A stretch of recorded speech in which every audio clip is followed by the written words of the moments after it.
Right now, across the country, millions of home buyers are staring at their phones, just desperately clicking on houses that they are, well, legally forbidden from walking into. Yeah, it's a wild situation. It really is. Welcome to the deep dive, by the way. Today we're looking at what I like to call the coming soon illusion. I mean, we've all seen it. Exactly.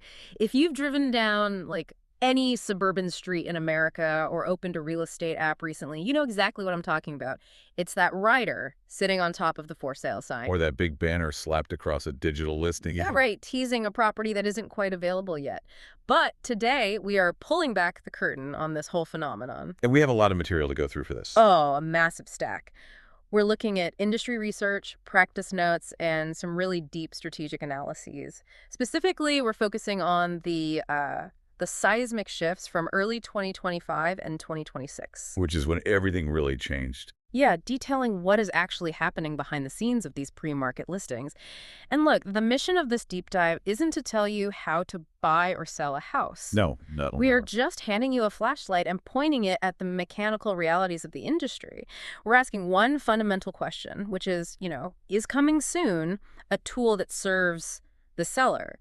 Or is it a product engineered to serve someone else entirely? That is the million-dollar question. Okay, let's unpack this. Before we can really critique the strategy, we have to establish the strict rules of the game.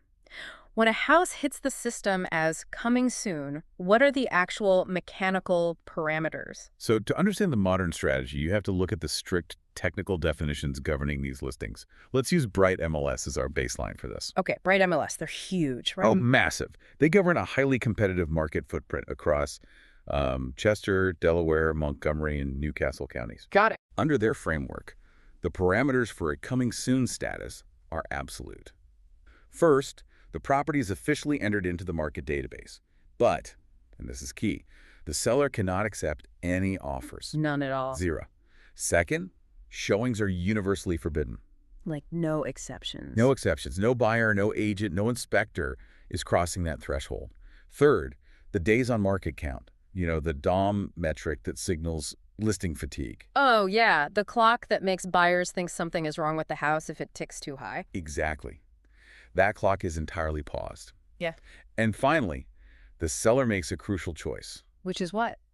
They can either authorize the listing to be syndicated out via API feeds to the massive internet portals like Zillow and Redfin, or they can restrict it strictly to the internal MLS for agent eyes only. Okay, so it's basically like a movie trailer. That's a great way to put it, actually. Right. You get the glossy poster, you can watch the teaser, you can text your friends about how great it looks, but the box office is totally locked. You cannot buy a ticket. And no amount of begging is going to get you a seat in the theater early. That captures the dynamic perfectly, yeah. You are allowed to consume the marketing, but you are systematically barred from taking the physical action that the marketing is designed to provoke. It's just so frustrating for buyers. It is, and what's fascinating here is that when you strip away the industry hype and look purely at the fiduciary seller-focused uses for this status, they really only require about 24 hours to execute. Wait, really? Just 24 hours? Yeah. Our sources isolate 3 highly specific, legitimate benefits to a seller, and not one of them requires a property to sit in digital limbo for weeks on end. Let's trace the logic on that, because the industry standard we see out in the wild is 14, sometimes 21 days of coming soon. Right, it stretches on forever. But you're saying the actual strategic value maxes out after one day? I mean, I buy the first argument in the research, the quality assurance part. Yeah, that one makes total sense. You have a massive payload of data hitting the MLS, square footage, tax ID numbers, complex HOA disclosures. You don't want a typo tanking $1 million listing. Exactly. A 24-hour hold lets the agent verify the data integrity before it blasts out to thousands of inboxes. But come on, that still doesn't justify keeping buyers locked out for 2 weeks just to proofread a tax record. It absolutely doesn't. The quality assurance window is just a brief operational pause. The second legitimate use is buyer preparation. Okay, how does that work? Well, the modern market moves with brutal speed. A brief 24-hour coming soon phase acts as a flare in the sky for highly motivated buyers. Like a warning shot. Exactly. It gives them just enough time to call their agent, ensure their mortgage pre-approval hasn't expired, and physically clear their schedule so they can book a showing the literal minute the status flips to active. So the seller benefits because they are coordinating a prepared, liquid buyer pool to strike on day one. Right, rather than dealing with buyers scrambling to get their paperwork together after the house is already open. That makes strategic sense. You're orchestrating the logistics so the starting gun fires for everyone at the exact same moment. Precisely. But the third reason in the research notes, the competitive timing strategy, that one stopped me in my tracks. Oh, it's wild. Because it changes the status from an administrative tool into a psychological weapon. It is a brilliant piece of game theory. Imagine a seller is preparing to list their property on a Friday. But on Thursday morning, a nearly identical house in the same neighborhood goes active. Oh, no. That's the worst nightmare. Right. If our seller just waits, the active buyer pool might panic and aggressively bid on that competitor's house. Because they think it's the only option. Exactly. However, if our seller instantly drops their listing as coming soon, they introduce a phantom option into the market. Oh, wow. Buyers who were drafting an offer on the rival house will suddenly hesitate. They'll tell their agent to hold the paperwork because they want to see the new property first. Hold on. That borders on market manipulation. It's very aggressive. You are intentionally freezing a neighbor's listing momentum just by throwing up a digital billboard. You're causing the buyer pool to second-guess themselves, which inherently softens the offers your competitor receives. Yep. Meanwhile, your seller retains total freshness and maximum leverage when they officially go active the very next day. It is aggressive, but it is highly effective within the bounds of the rules. And notice the defining characteristic of all three of these legitimate strategies. Brevity. They're all super short. Exactly, brevity.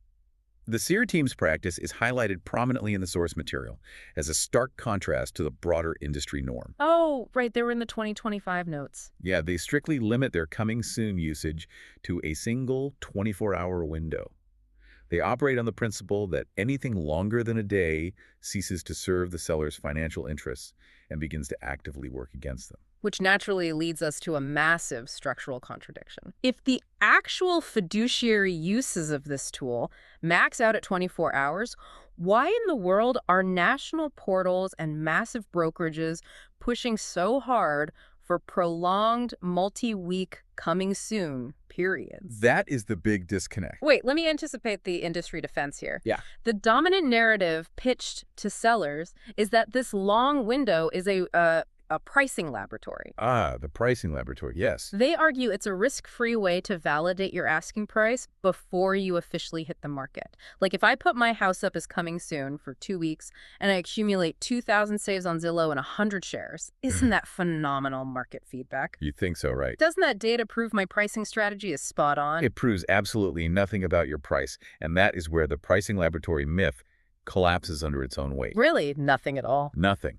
The fatal flaw in that narrative is a fundamental misunderstanding of behavioral economics. You cannot test price without friction. Okay, when you say friction, you're talking about the sweat equity of actually buying. Yeah, exactly. Getting off the couch, coordinating with a partner, driving across town, walking the property, drafting legally binding paperwork. Which is exhausting. Right, whereas clicking a little heart icon on an app while you're waiting for your coffee takes 0 calories and 0 commitment. Precisely. You are identifying the difference between audience measurement and market feedback. Oh, that's a great distinction. Yeah, when a massive brokerage points to page views, API pings, and portal saves, and packages that as market feedback, they are conflating two entirely different metrics. Because likes aren't offers. True market feedback requires real friction. It requires agents sacrificing an hour of their day to tour the home. It requires buyers physically standing in the space and reacting to the floor plan. Right, the emotional reaction. Most importantly, it requires transactional data. Actual signed offers representing hundreds of thousands of dollars, or the deafening silence of a market rejecting the price. Ouch, the silence is loud. It really is. A 2-week coming soon period with 10,000 online views only verifies that your listing agent hired a competent real estate photographer and wrote compelling ad copy. It tells you literally nothing about the market's willingness to bear your asking price. Not a single thing. Let's trace the wires on that for a second, because I want to know how this actually works under the hood. Sure. If a buyer is looking at a coming soon listing on a massive portal like Zillow or Redfin, and they get excited and click that contact agent or tour this home button, who actually gets that notification? Does it go to the agent who listed the house? In many cases, no. And this is the mechanical secret of the prolonged pre-market phase. Okay, I'm listening. Those massive portals monetize traffic by selling leads.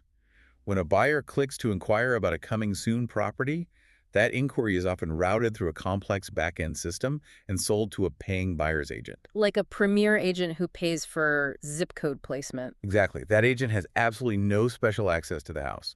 They cannot get the buyer inside any sooner than anyone else.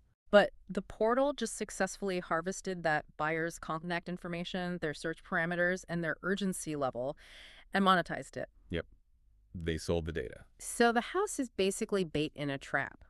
That's one way to look at it. The seller thinks their house is being exclusively marketed, but really, it's just sitting there locked, acting as a giant lead generation magnet for the portal's separate business model. That is the financial reality of the architecture. The portal requires inventory to generate clicks, and coming soon listings are the ultimate sticky content. Because they generate anticipation without resolution. Exactly. Users keep coming back to check if the status has changed. Here's where it gets really interesting, though. Because we aren't just talking about a neutral marketing strategy that happens to benefit tech companies. No, goes deeper than that. According to the research, putting a house in a prolonged holding pattern actually does measurable damage to the seller's chances of a successful sale. It absolutely does. It triggers a very specific behavioral response. It actively bleeds the seller's momentum. To understand the damage, we have to examine the psychology of the modern buyer. Okay. Today's buyer is hyper-connected. They have instant alerts wired to their phones.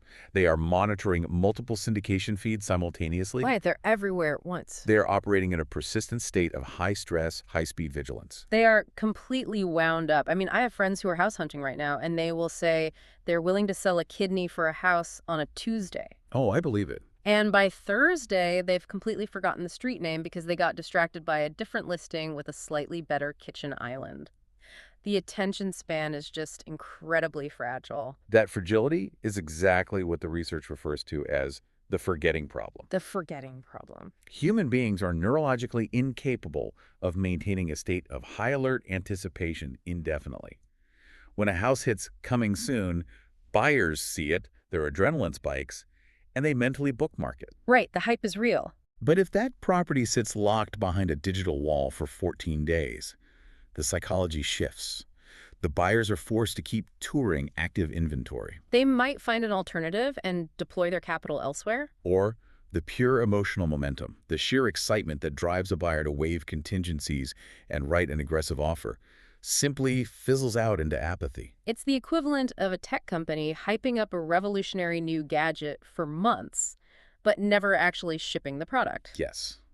Perfect analogy. By the time it finally hits the shelves, the early adopters are exhausted, and the general public has moved on to the next shiny thing. The real urgency spike, the golden window where multiple offer situations are engineered and bidding wars actually materialize, is the first 72 hours of active status. That's the sweet spot. That is when the buyer pool is fresh, competitive, and highly motivated.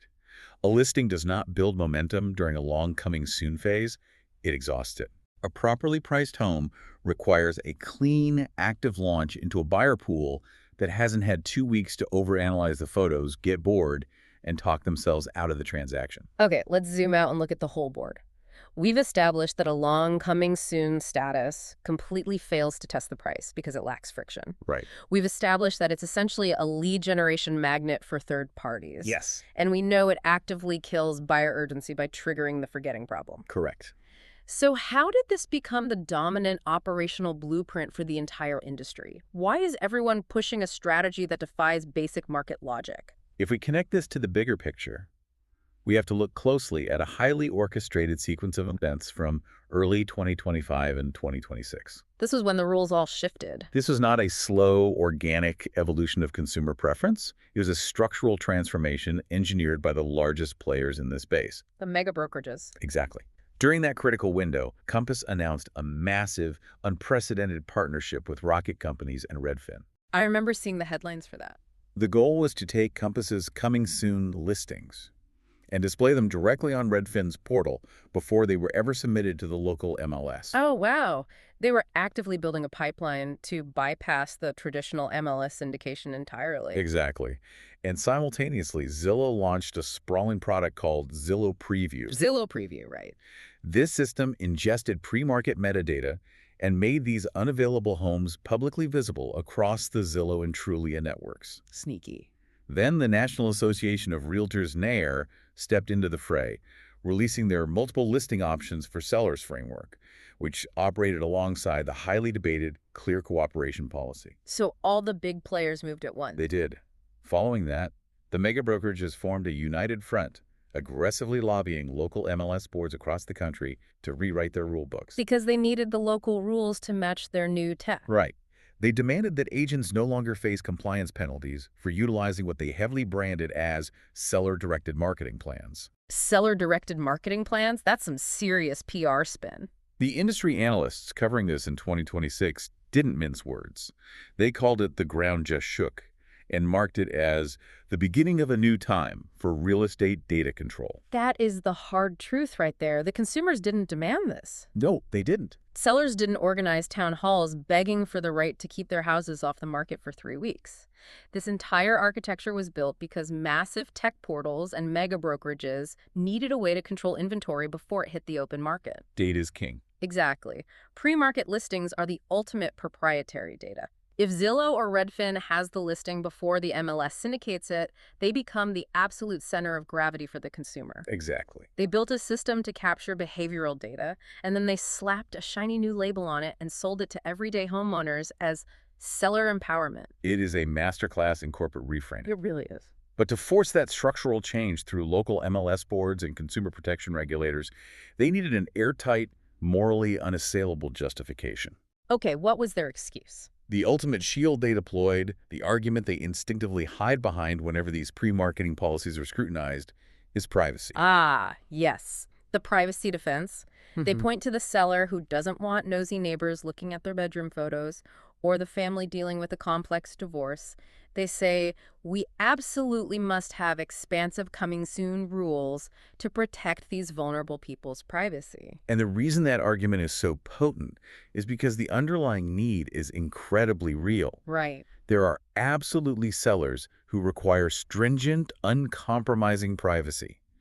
We're talking about survivors of domestic violence who need to liquidate assets and relocate without leaving a digital footprint. Which is incredibly serious. We are talking about high-profile individuals, judges, or law enforcement officers who cannot have their interior floor plans and addresses broadcast to the public. Right. There are complex estate situations involving genuine physical safety concerns. Those needs are valid, and the industry has a duty to protect them. But, and this is the gaping hole in their logic, if a domestic violence survivor needs absolute privacy, putting a giant "coming soon" banner on their front lawn and syndicating their address to the front page of Zillow for 2 weeks is the literal opposite of privacy. It makes zero sense. Furthermore, the MLS already has a specific tool for this exact scenario, don't they? They absolutely do, and that is the glaring loophole in the mega brokerage narrative. What's the tool? For genuine verified privacy needs, Bright MLS and others have a formal status known as an office exclusive. Okay, an office exclusive. It is a precise mechanism designed specifically for discretion.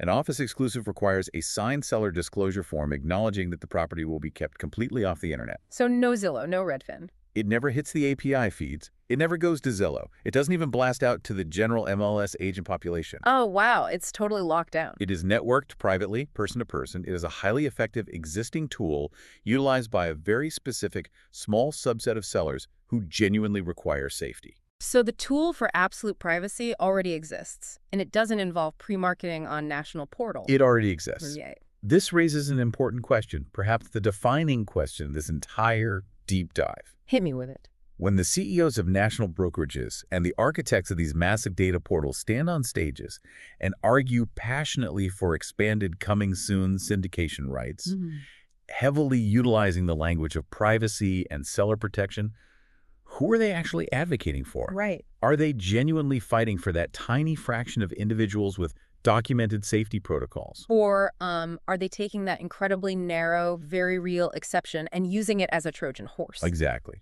They are using the very real concept of a domestic violence survivor's safety to justify sweeping, unregulated pre-market policies that affect hundreds of thousands of ordinary, everyday suburban homeowners. It's alarming. Homeowners whose locked listings are currently generating massive spikes in portal traffic, churning out thousands of monetized buyer leads, and harvesting deep behavioral data during a 2-week window where absolutely no real estate transaction can legally occur. That is exactly the mechanism at play.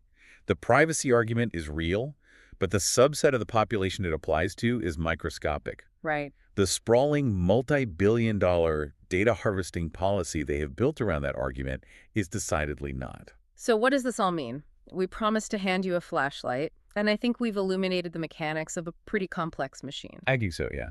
The research sources we've gone through point back to a really simple reality. Coming soon is just a tool. Just a tool. But rather than thinking of it like a hammer or a wrench, think of it like a tech company beta testing a buggy video game. Oh, I like this analogy. They release it early, knowing you can't actually play the full game, just to see how many people try to log into the servers. They don't care about your gameplay experience. They just want to measure the server load. The tool isn't inherently evil, but its value depends entirely on who is deploying it and what backend metrics they are trying to satisfy. Exactly. Is it being deployed for 24 hours to ensure data integrity and prepare a buyer pool?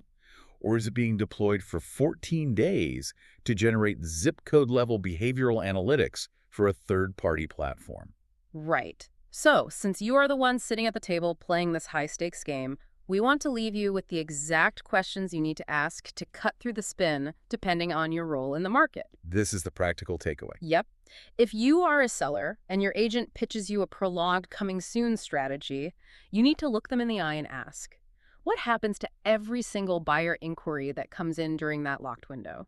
Who exactly is receiving those emails? Good question. Whose CRM system is capturing that relationship? And whose business does my locked house actually benefit? Spot on. If you are a buyer and you see that digital banner and feel that anxiety and urgency start to spike, stop and ask yourself, what can I actually do with this information right now? Which is usually nothing. Right. And who is monetizing my emotional engagement and my clicks before I am even legally allowed to step foot inside the property? It's crucial for buyers to realize that. And if you are an agent listening to this, trying to navigate your fiduciary duty in a landscape built by tech portals, ask yourself, if I cannot show the property and I am strictly forbidden from accepting offers, whose market am I actually measuring? Those are the foundational questions that strip away the marketing architecture. Yeah. But there's one final lingering thought I want you to mull over, especially regarding the Sewell Materials' brief mention of behavioral data. Okay, what is it? We operate in an era dominated by predictive algorithms. If these massive real estate portals are intentionally engineering systems to keep eager buyers in a holding pattern, specifically to gather granular clicks, geographic saves, and deep behavioral data on these pre-market homes, Oh, man. how might those platforms be utilizing your engagement data behind the scenes? Wow, yeah. Are they simply measuring current interest? Or are they feeding your frustration, your urgency, and your clicks into models designed to predict or even manipulate neighborhood pricing trends before a single house is officially for sale? Now, that is a terrifying mechanical reality, because if the platform knows exactly how desperate the buyers are and exactly where they are clicking before the box office even opens. They possess the exact data needed to influence the price of the ticket. We started this deep dive talking about a game where you didn't know all the rules. Hopefully that flashlight we handed you makes the table and the people dealing the cards a little bit clearer. Thank you for joining us, and as always, keep asking the hard questions.